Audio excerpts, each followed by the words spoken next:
Halo penonton, gue Bimo dan gue semakin sering ketiduran kalau lagi nonton film malam-malam. Maklum, udah umur.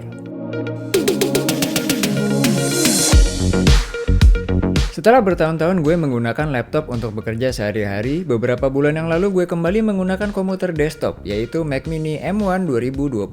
Oleh karena itu, gue membutuhkan sebuah keyboard untuk disandingkan dengan Mac Mini gue. Beberapa waktu terakhir, gue selalu tertarik untuk mencoba menggunakan keyboard mekanikal yang semakin digandrungi oleh para pegiat teknologi. Gue juga pengen keyboard yang punya key travel distance yang agak dalam, namun tidak terlalu dalam larut dalam perasaan. Makanya gue memutuskan untuk membeli mechanical keyboard yang bertipe low profile. Sebelumnya gue juga udah pernah nyobain keyboard mechanical yang reguler tapi nggak suka, karena menurut gue ketinggian posisinya. Di video ini gue akan ngebahas mengenai keyboard mechanical low profile pilihan gue, yaitu Keychron K3. Info-info di video ini bakal cocok buat teman-teman yang baru pengen nyobain keyboard mechanical, terutama kalau kalian adalah seorang pengguna komputer dengan sistem operasi Mac OS. Kenapa pilih Keychron K3? Gue selalu suka lihat tampilan desain keyboard-keyboard Keychron yang banyak nongol di video-video para tech YouTuber yang gue tonton. Dan gue sangat suka dengan Keychron K3 yang bertipe low profile dengan desain frameless yang minimalis. Nah, Keychron menyebut keyboard ini dengan tipe Ultra Slim Low Profile Mechanical Keyboard. Sekilas tampilannya mirip dengan keyboard bawaannya iMac atau MacBook yang tipis dan minimalis. Tapi tentunya dengan jarak keycap ke papan yang lebih dalam secara signifikan, meski tidak sedalam keyboard reguler pada umumnya. Layout keyboard ini adalah tipe 75% dengan jumlah key sebanyak 84 buah, atau sering juga disebut sebagai compact 10 keyless, di mana layout ini bisa mengakomodir posisi mouse yang lebih dekat dengan posisi tangan ketika mengetik pada keyboard ini. Keyboard ini juga memiliki desain frameless sehingga kelihatan seksi dengan tampilan yang naked. Keycaps bawaan pada keyboard ini berbahan plastik ABS yang bisa menampilkan cahaya backlight pada legendnya, alias shine through. Nuansa abu-abu pada keycapsnya ditemani dengan pilihan keycap ikonik Keychron yang berwarna oranye untuk tombol escape dan tombol pilihan backlight. Juga tersedia pilihan keycaps modifier untuk Mac OS dan Windows, meski sebenarnya keyboard Keychron lebih berorientasi kepada Mac OS dengan tersedianya tombol-tombol multimedia seperti pada keyboard komputer Mac pada bagian F-row-nya. Sebagai kelengkapan penjualan, tersedia juga keycap puller dan switch puller. Di bagian atas keyboard ini terdapat dua buah tombol slider untuk memilih mode Mac OS maupun Windows, juga untuk memilih mode kabel, Bluetooth, atau mematikan keyboard. Nah, ketika kita memilih mode kabel, kita bisa colok keyboard ini ke komputer dengan menggunakan kabel USB Type-C to Type-A yang termasuk di dalam pembelian. Kabel ini sudah braided dan kualitasnya lumayan bagus menurut gue, meski gue lebih suka menggunakan kabel custom coiled demi menambah nilai estetika dari tampilan keyboard ini. Slot USB yang terdapat pada keyboard ini letaknya ada di tengah, di mana di sebelahnya terdapat lampu indikator status kapasitas baterai keyboard.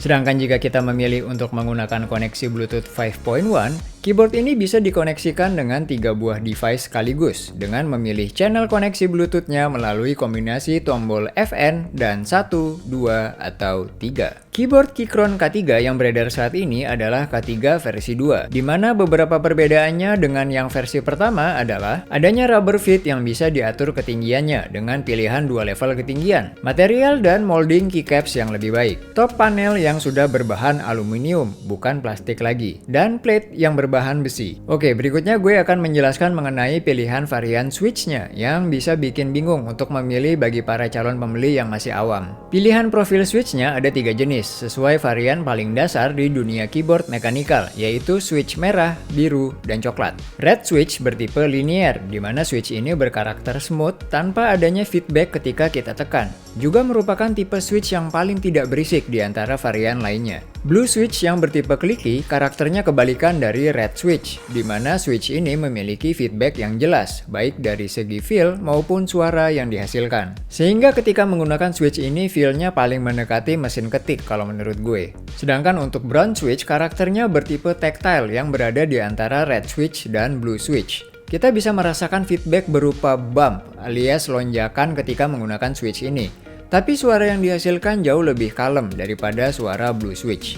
Oke, sebelum lanjut, gue mau menjelaskan sebuah terminologi di dunia keyboard mechanical, karena istilah ini penting untuk kedepannya, yaitu actuation force. Actuation force adalah daya yang dibutuhkan untuk menekan tombol keyboard sampai sensor di bawah switch tombol tersebut meregister input dari tekanan jari kita.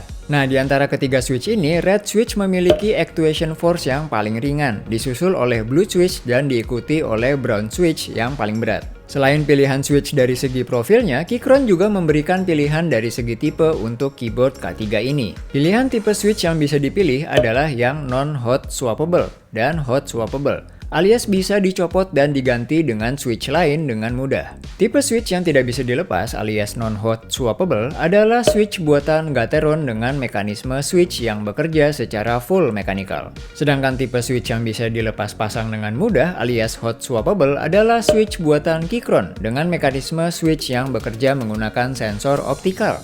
Kelebihan dari tipe switch optikal adalah aktuasi sensor yang lebih cepat, ideal untuk dipakai ngegame. Daya tahan penggunaan yang lebih lama dibandingkan dengan switch tipe full mechanical. Dan pada switch optikal bikinan Keychron untuk keyboard K3 ini tersedia pilihan switch tambahan yang lebih beragam seperti white switch yang bertipe linear dengan actuation yang lebih ringan daripada red switch. Black switch bertipe linear dengan actuation yang lebih berat daripada red switch. Banana switch bertipe tactile dengan early bump feedback yang sama berat actuationnya dengan brown switch. Mint switch bertipe tactile dengan early bump feedback yang lebih berat actuationnya daripada brown switch. Serta orange switch bertipe clicky dengan actuation yang lebih berat daripada blue switch. Sementara untuk pilihan backlightnya ada dua jenis pilihan, yaitu RGB backlight yang dihargai Rp1.380.000 dan white backlight yang dihargai Rp1.260.000.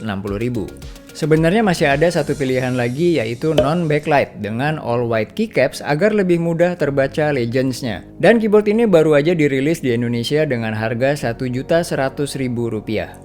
Alright, sekarang gue akan sharing mengenai pengalaman gue di dalam menggunakan keyboard ini selama kurang lebih 3 bulan.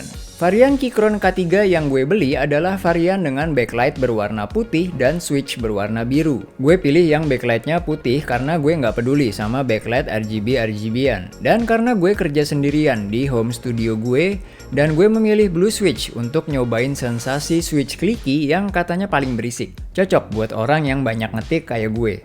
Setelah gue cobain, gue sangat suka dengan sound profile yang dihasilkan oleh blue switch ini. Perpaduan antara suara dan feedback yang clicky memberikan kepastian atau konfirmasi di setiap gue menekan suatu tombol.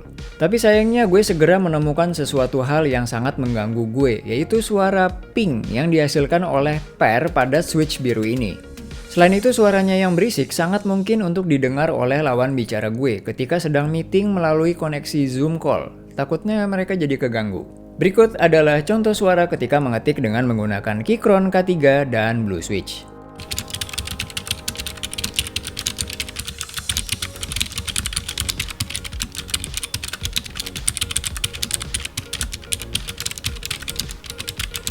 Oleh karenanya, gue memutuskan untuk mencoba switch merah dan coklat dengan cara terlebih dahulu membeli beberapa buah switch untuk gue cobain. Red switch yang gue cobain suaranya sangat hening dan tidak ada feedback sama sekali ketika ditekan. Polos aja gitu, langsung mentok ke bawah. Gue nggak suka sama feel-nya, terasa hampa dan terlalu cepat mentok ke bawah. Somehow malah jadi bikin switch ini jadi terasa lebih berat ketika ditekan. Berikut adalah contoh suara ketika mengetik dengan menggunakan Keychron K3 dan red switch.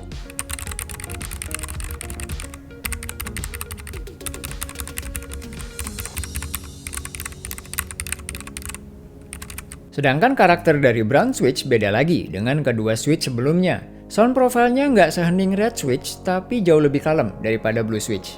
Feedback yang dihasilkan juga sangat lebih minim daripada blue switch, tapi better daripada nggak ada feedback sama sekali kayak di red switch.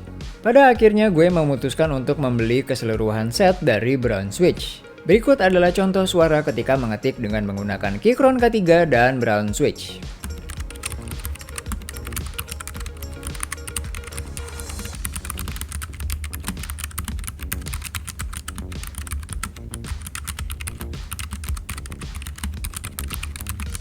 Untuk keycaps dari Keychron K3, kualitasnya cukup baik, meski dibuat dari plastik ABS. Kelemahan utama keycaps dengan material ini adalah mudahnya permukaan keycaps untuk ditempeli oleh minyak dari jari-jari tangan kita.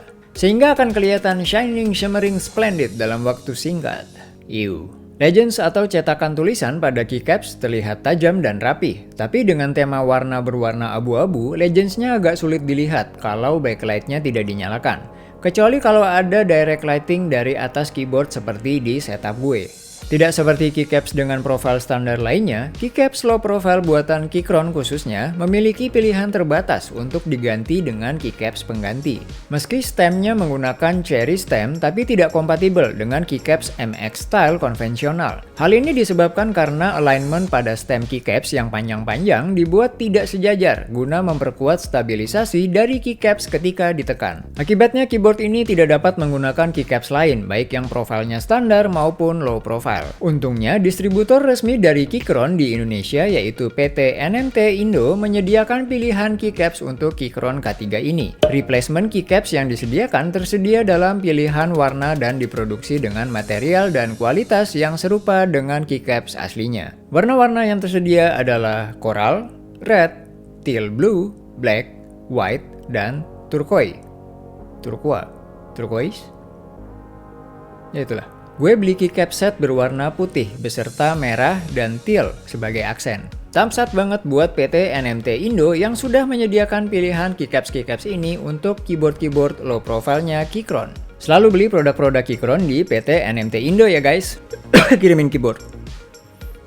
Lalu gimana sih rasanya pakai keyboard yang nggak sombong alias low profile?